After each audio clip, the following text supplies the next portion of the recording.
बायकोचं भांडण झालं ना, तुम्हाला एक सांगतो, बायको किती रागू द्या, फक्त तिच्याकडे पाहत राहायचं, बोलायचं नाही. बोलला मग मी आला, तू बोलायचं फक्त असं 5 मिनिटं पाहत राहायचं.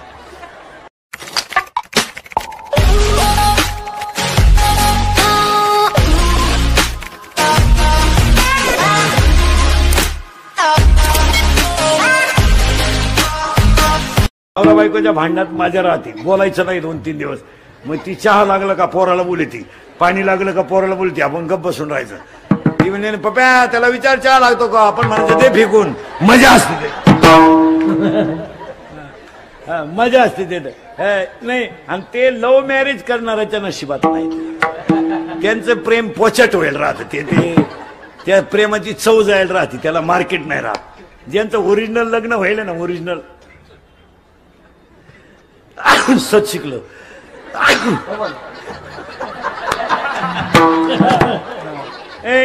त्याला आहे ना, नवरा बायकोचं 5-6 दिवसातून भांडणच व्हायला पाहिजे. मग बोलायचं नाही.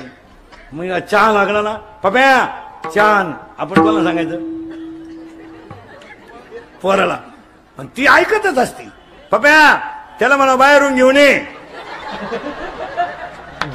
हा, आणि मग बोलत नाही ना बायकोशी 2-3 दिवस, वाढायला आली ना ती वाढीत राहणार, आणि आपल्याला तर बोलायचं नाही.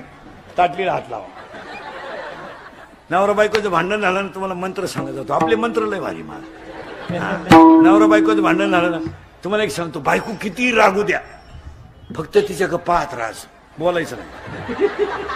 बोलला मग मी आला, तू बोलायचं फक्त असं 5 मिनिटं पाहत राहायचं.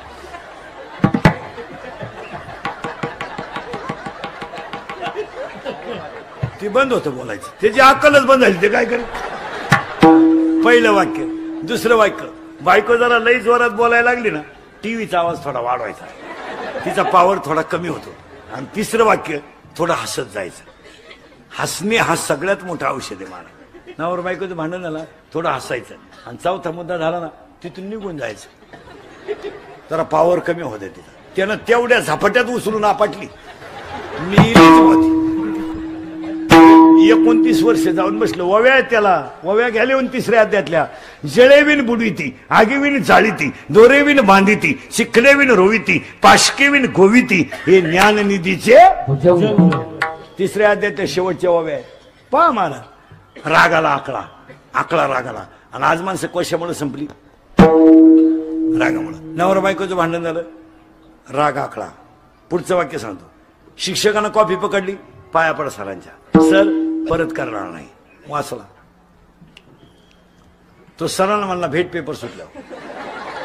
आयुष्यभर म्हशी बाथरायची पाळी आली, त्याला नाही राग आकळा. काही माणसांना नुसतं म्हणलं ना, टाळ नीट वाजव, मला म्हणला आपण टाळ तू. पुन्हा जर देवळाकडे दिसलो ना, आपल्या बापाचंच नाही आपण. आता काय दिंडीत एखाद्याला जर म्हणलं ना, ही चाल नंतर म्हणा, मला म्हणलं तू दुसरी दिंडी. मग हे दिंड्या फुटल्या का म्हणून. पूर्वी एकच दिंड्या होत्या, आता दिंड्या. अजून 5 वर्षानं दिंडीवाल्याला एकट्याला झेंडा घेऊन जावा लागला, माणसंच नाही. चलो, पूर्वी 500 लोक दिंडीत राहायचे, आता 50 आली. कारण काय माहिती मला, प्रत्येक माणसाला सुप्त अहंकार झालाय. प्रत्येक माणसाला कळत न कळत पण अहंकार झाला. मी नसलो दिंडीत चाली कोण म्हणून, येऊ नको. आणि त्यामुळे तो परमार्थ, नवीन पोरं, तरुण पोरं देवळाकडे येत नाही असं नाही महाराज, आपण त्यांना समजून घेत नाही, नाही तर पोरं येतातच. हे बाबा येत नाही असं कुठं थोडंच आहे का. पण ती जुनी मंडळी खोडीची, पोरानं टाळ घेतला का बॉम्ब आला, नीट वाजव. ते पोर म्हणलं बोंबलू नको, हा टाळ तू बाई वाड्याव या, तू या नादीच लागत. बाई वाड्याव या, नाही तर सुरू तुझा माझ्यावर, नाही तर मला आमदार झाल्यासारखं बस. महाराज आपण कळून घेत नाही. 15 वर्षापूर्वी विशिष्ट वर्ग दिंडीत राहायचा. आज प्रत्येक दिंडीमध्ये 10-5 तरुण पोरं आहेत. 99% दिंडीतलं काम पोरं करतात. 99% काम पोरं करतात. टँकर भरणं, टँकर लावणं, मंडप टाकणं, रावट्या लावणं, भांडे घासणं, भांडे ठेवणं, एवढ्या लोकांना वाढणं. दिंडी मालक काय करतोय? काय करतात? सगळं काम कोण करतात? पोरं. मग का नाही त्यांचं कौतुक करू? पण हे जुनी त्यांना तुमचा विषय नाही. तुम्ही पाहता एवढा मोठा तुमचा सप्ताह आहे, एवढा मोठा हे अध्यक्ष उपाध्यक्ष संयोजकांनी एवढा मोठा सप्ताह केला. 10 लाख तुमचे 10,000 लोक असू द्या ना, 5,000 लोक असू द्या, एवढ्या पोरांना वाढायला कोण आहे? लोकांना पोरं. माझा अख्ख्या पंक्ती पोरं उठे. इथं लॉन्सला कार्यक्रम न्याला तर 50 लोकांचं भाडं घ्या ते 250 रुपये पंगत वाढायची. आज 7 दिवस एवढे पोरं पंक्ती वाढत्या. कालेच्या दिवशी पोरांचं तोंड भरून कौतुक करावं. पण आपण पोरांचं नाही करीत, पुढाऱ्याचं. या या या या या या बसा वोकांडी आमच्या का आपण कोण? महाराज जे सत्य आहे ते अहो महाराज, साधी गोष्ट आहे. आता ज्या एवढा मोठा समाज आहे, जेवण आहे रोज, एवढ्या लोकांना वाढायचंय. बरं एक काम करीत नाही ते, पत्रवळी वाढणं, जेवायला वाढणं, परत पत्रवळी. मग का नाही पोरांचं थोडं कौतुक करू? आणि पोरांना कौतुक केल्यावर स्फूर्ती येतेच. आता तुम्हाला पुढे जाऊन सांगा, सप्त्यांचे कारभार जर तरुण मंडळाकडे आले ना, चांगलेच सप्ते होत्या. आता 5-7 वर्षात संप्रदाय कळत न कळत का होईना पण वाढलाय. आता हे 100 आहेत जवळजवळ. इतिहास आहे ना, तरुण 100 पोरं टाळकरे जाऊ द्या, काही येऊ नाही तर न येऊ, पण निदान परमार्थाचा गंध तरी लागला का नाही? 6-6 वर्ष काही आळंदीत राहिले, फक्त धोतरच न्यायचा शिकले. इथं भाताची आवणी करणाराच्या काकडा पाठी, म्हैस वळणाराच्या 9च्या 9 मालिका पाठी काकड्याच्या. खरा परमार्थ लोकांनी गावात केलाय, बाहेर नाही केला. काय मत आहे तुमचं? काही 10-10 वर्ष आळंदीत राहिले, फक्त गावात पार्ट्याच पाडायचे शिकले, बाकी काहीच केलं नाही. हा बाबा गेला का त्याला नाव ठेवीन, तो बाबा गेला का याला नाव ठेवीन, काहीच केलं नाही. म्हणजे महाराज लोकांच्या टोळ्यांमुळे देवळाकडे येणाऱ्यांची संख्या कमी झाली. या बोनं त्याला नाव ठेवी, त्या बोनं याला नाव ठेवी. तर माझं कीर्तन झालं का दुसऱ्यांना की नाही, तो का बाबा आहे का, म्हणजे मिटलं पाणी. आता मला 25 वर्ष लागलं महाराज झाल्याला. या वर्षी आपण पथ्य पाळले महाराज. नाव कोणाला ठेवायचं नाही. तुम्ही आतापर्यंत आपले 50 कीर्तन ऐकले असतील. नाव नाही ठेव कधी. आपल्यामुळं परमार्थाला कलंक लागेल असं वागूच नाही. काय मध्ये आपण आपल्याला काय त्रास होईल तो सहन करायचा, पण आपल्यामुळं मोठ्या माणसांची, संतांची, संप्रदायाची किंमत कमी होईल असं वागायचं नाही. नाही मग त्या वागण्याला काय किंमत आहे? हो चला थोडं पुढं. तुम्ही मला पुढे जायचंच का? काम तयार झाला, क्रोध तयार झाला, इथे आपण लोभ तयार झाला, मत्सर तयार झाला, आणि आज प्रत्येक माणसाला अहंकार तयार झाला. आता उलट फिरू आपण. अहंकार ज्याचा गेला, काम ज्याचा गेला, क्रोध ज्याचा गेला, लोभ ज्याचा गेला, मत्सर ज्याचा गेला, त्याच्याजवळ देव राहतो. एखाद्या माणसाला आपण म्हणला, काही माणसं म्हणतात तो तुमच्या गावचा तो माणूस कस काय हो? आपली माणसं काय म्हणतात, हो तो देव माणूस आहे. देव. आणि खरं सांगतो सगळेजण देव आहे. आता घोटाळा काय झाला तुमचा माझा, नको त्याच्यात गुंतलोय आपण.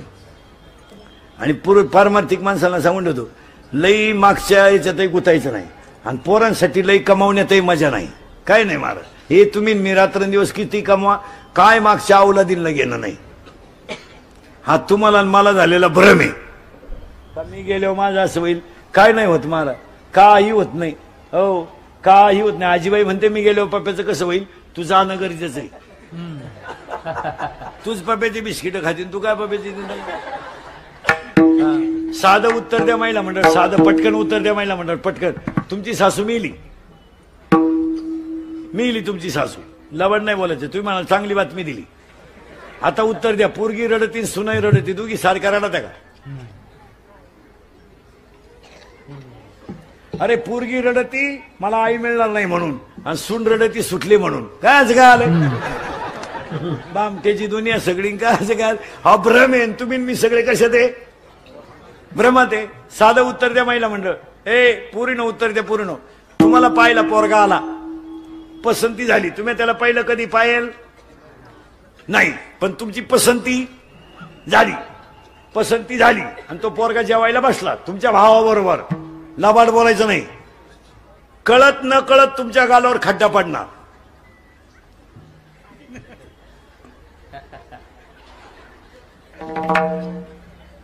आणि कळत न कळत जाणून बुजून नाही, पण एखादं का होईना बस कोणच्या ताटात जास्त पडल, तुमच्या भावाच्या का त्या पोराच्या?